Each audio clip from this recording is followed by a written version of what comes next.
Oracle, Alventive, and Concilium. So he is here to talk to us today about geolocation for compliance outcomes, so sort of an indoor technology, if you will. So he will be coming and speaking with us in just a moment as he gets mic'd up here and share with us all about the ever interesting technology. It tells us about where people are and what they're doing. So we'll be with you in just one moment.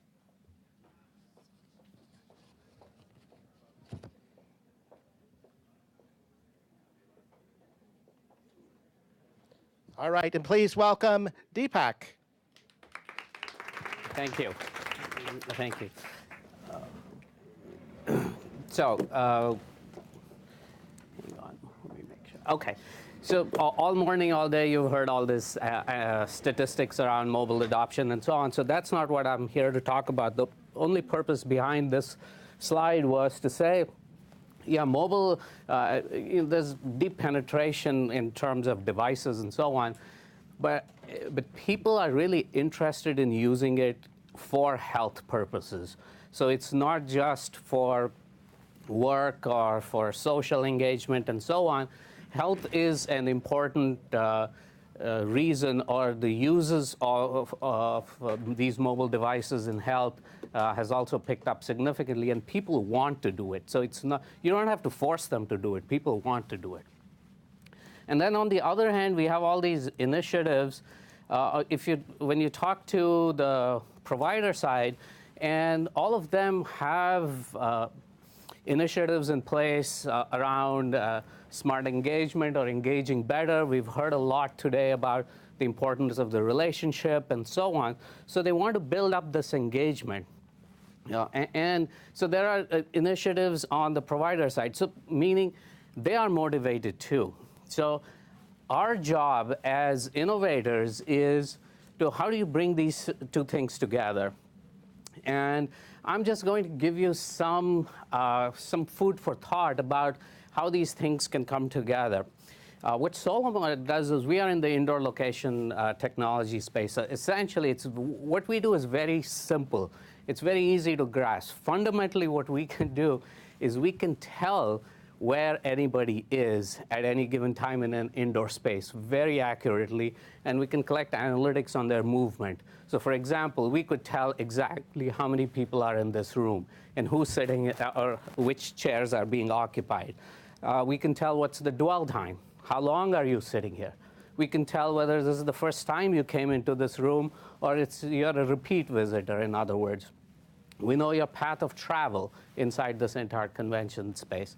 By the way, we are doing that in certain convention centers. So if you and anonymously. But the point is, so we've entered this new world or this new era of technology where, location is important, or location is valuable information now. And so just imagine what you could do if you knew at every given moment where people were. And secondly, you had the means to engage with them if they choose, if they opt in. So that's the key part, is that they have to opt in. But once somebody gives you permission and you know exactly where they are, imagine the experiences that you can create. So the experience is no longer, I went into a hospital, I went into a physician's office, and I had a 10-minute or 30-minute engagement with them, and I came back. That might be the reason you might have a 30-minute appointment, or you might see a physician for 10 minutes, but when was the last time you spent only 10 minutes? It was probably a 2-hour-plus experience, total experience, but only for that 10-minute thing.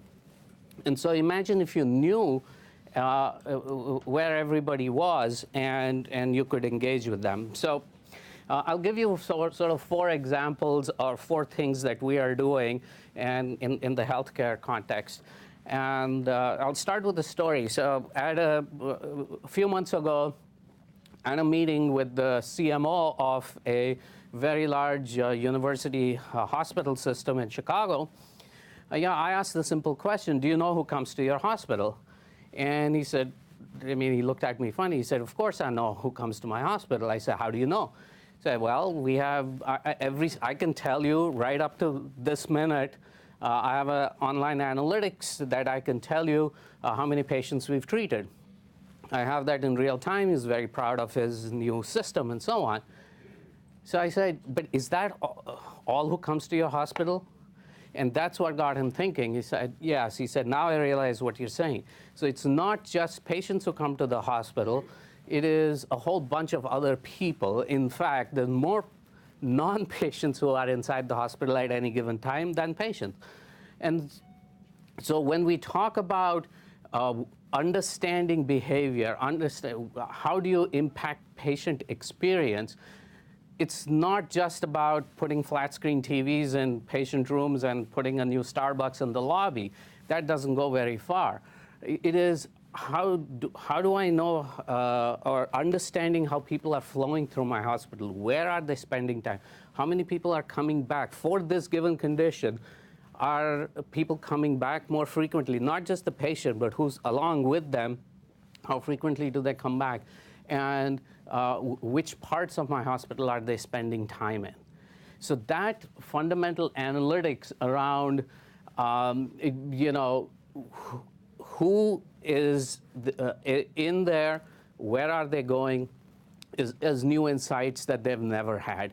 And that can be used for making all kinds of decisions around not just placement of things, but workflow implications. So that was one thing. And then we are extending that, of course, not just to in terms of people, but mobile assets. Mobile assets are something that people have struggled with for a long time. Asset tracking is a very expensive value proposition, but given the state of the technology and the fact that you can stick a $3 beacon, an iBeacon on a device, on any mobile asset, and then sort of use the crowdsource model, meaning nurses or any staff member can have an application on their phone that tracks, or every time they walk past that asset, it registers it. So if I am looking for something, I can find the last known location of that. To do something like that, I mean, people talk about, in the past, they've used RFID-based systems and so on, which literally costs, I know of a children's hospital in Nebraska that spent well over $2 million on an asset tracking system, and still doesn't really give them what they want. They can afford to use it only for very, very expensive high-end assets. So this idea about analytics and about knowing where things are, a natural extension to this is one of the most common complaints people have inside a hospital is, because it's not a place that you're very familiar with, and hospitals keep morphing and wings close, new things get added, is how do I get somewhere, or how do I go there? And, or, where's the bathroom, et cetera, or where's the pharmacy? Indoor navigation is a use case that has just exploded. And the technology for that now exists, and you can do that very, very easily and relatively inexpensively. Capturing a detailed indoor map of a facility and knowing exactly where you are, and if you choose a destination, drawing a path to it, of course, understanding things like where are the elevators, or the difference between an elevator and an escalator and stairs and so on. So that's another use case. That is a natural extension out of, okay, now that I know where you are, so I can tell you where to go. Okay, the second part is engagement. So for the subset of people who choose to engage, and as you saw from the very first slide, there are a large percentage of people who are willing to engage with you. You can personalize their experience as when they are inside your facility. So, just a simple thing like we did a pilot at a hospital where just a very, very simple thing like as soon as they walked in fact, we extended it to the parking lot too, they just got a welcome message. just say, welcome to such and such hospital. It went a long way. It made people feel so much better. They thought that the hospital cared about them by just doing something as simple and straightforward like that. And imagine if you could do this along the way at every point of care. So when you're sitting, the same CMO at this large university hospital, we walked around with him in his hospital, and he was talking about all the programming that they had bought and all these TVs and all the waiting areas. And it was somewhat embarrassing for him to say. We walked into cardiology, and there were probably 30 people in the waiting room. Not one person was looking at that TV. Most people were staring at their own device, either a tablet or a smartphone. So the opportunity exists now to know that, hey, there are these people, these number of people sitting here, and they are here probably for this given reason because they're sitting in this location, and they're going to be looking at their own device, and they've opted in.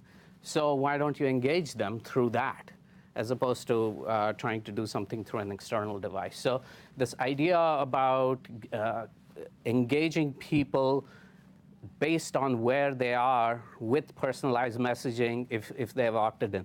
Now, extensions to this are, once they have opted in and once you know where they are, and once you know things like, okay, you've come into the hospital for 3 things. You're going to see a physician, you're going to get a test done, and you're probably going to pick up a prescription. Let's say those are the 3 things.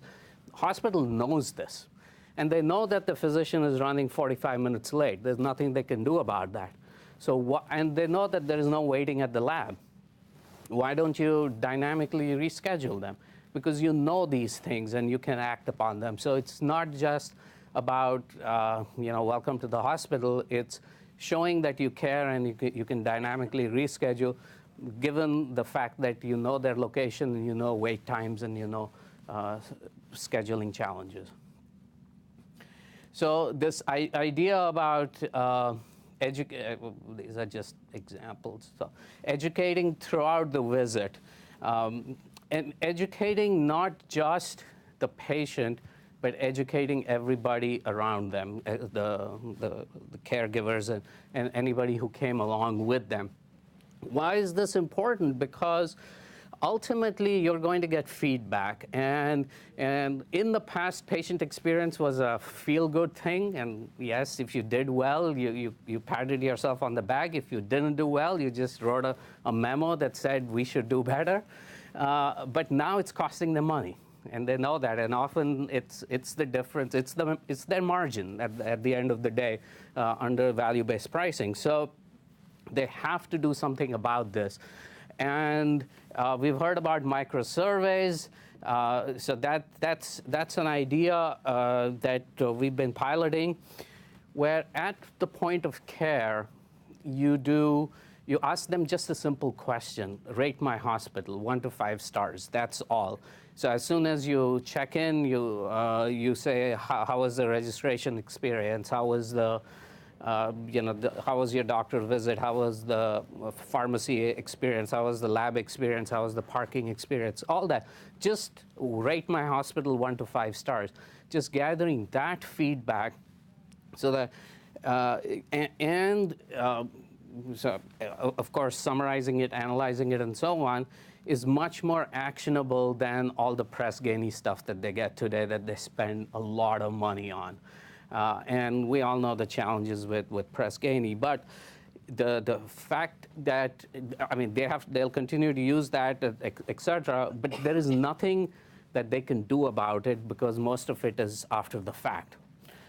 In real time, when you get this, and they know that today they get a very biased sample back, because who would answer a 30 to 60 question paper survey 6 or 8 weeks after the fact? Only the people who are extremely upset about something. And so they know that that's what, and unfortunately, it's going to cost them money now. So they have to be able to impact that. So this whole idea about using real-time point-of-care surveys to get feedback so that it's actionable and they can intervene, and hopefully now when they get the surveys back, the patient will remember that, okay, somebody intercepted a bad outcome for me. So in summary, we have just started scratching the surface of location-based technology. We know that there are a lot of smartphones or smart devices that are out there. There are billions of them, but there are very, very few smart locations out there. There's only 2% of all locations that have the ability to do the types of things that I was talking about. So I think over the next few years, we'll see a huge rise in this, where locations, even a location like this, will become smart and will have the ability to improve the experience of everybody inside here. Thank you. Thank you, Deepak. We have a little bit of time for a question or two. Questions for Deepak? Sure. Yes, sir.